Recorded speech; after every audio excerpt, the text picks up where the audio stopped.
Okay, you dah ready ke? Okay. Susahlah sebenarnya kena interview ni rupanya. Kat sini ke? Nak sana ke sini? Dua. Dua macam ni dua macam ni lah.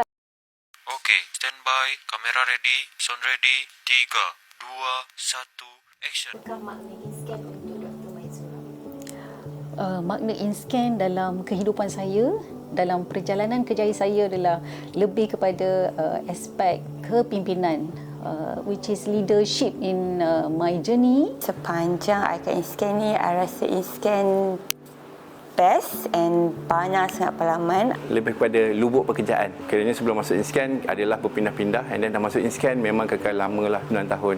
InScan best sebab kat sinilah tempat saya membina kerjaya daripada bermula daripada bawah sampailah kat mana saya berada sekarang. I think sepanjang I bekerja kat InScan ni kita semua staff ni dah macam family, and then as year by year kita makin grow and everyone pun sangat fun and kerja pun best. Stress is normal tapi whatever it is, kita orang memang rapat macam family. That is the best part. Momen kat InScan yang best ada banyak sangat yang macam memang tak boleh lupa, especially kawan-kawan kat sini memang macam kita orang sangat rapat macam family.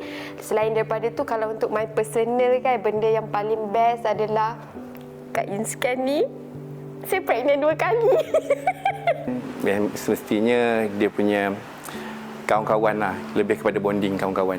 Kawan-kawan kat sini kerja memang profesional, dekat luar kita ada bonding.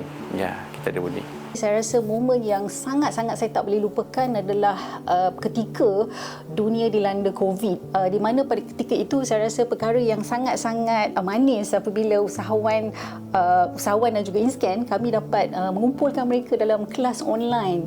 Yang pada ketika itu semua orang pun tak faham kelas online macam mana, susahnya kelas online, ada yang kamera terbalik. Jadi itulah saya rasa momen-momen yang sangat manis pada during the pandemic. Juga ada emosi yang orang kata agak sedih kerana ada usahawan kita juga yang pergi buat selama-lamanya. Jadi itu antara kenangan yang saya rasa sewaktu InScan sangat-sangat beri kesan dalam hidup saya.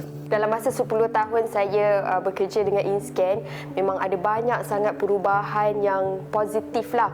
Antaranya dulu office kita kat Surian Tower 1 floor je, sekarang office pun makin besar. Alhamdulillah, daripada satu office kita dah bergajak ke office sebelah 2, and then kemungkinan akan berpindah lagi besar. InScan is growing daripada berapa orang saja, and then now we have almost 100. Banyaklah benda kita baca kat InScan ni, and until today pun I am still proud bekerja di InScan. Selain pada itu, kita juga ada pertambahan cawangan iaitu di Sabah dan Sarawak. Rakan kolaborasi InScan juga semakin bertambah. InScan semakin dikenali bukan sahaja di peringkat Malaysia, kita juga ke arah pengantarbangsaan. I hope InScan akan terus berkembang and stay fun always.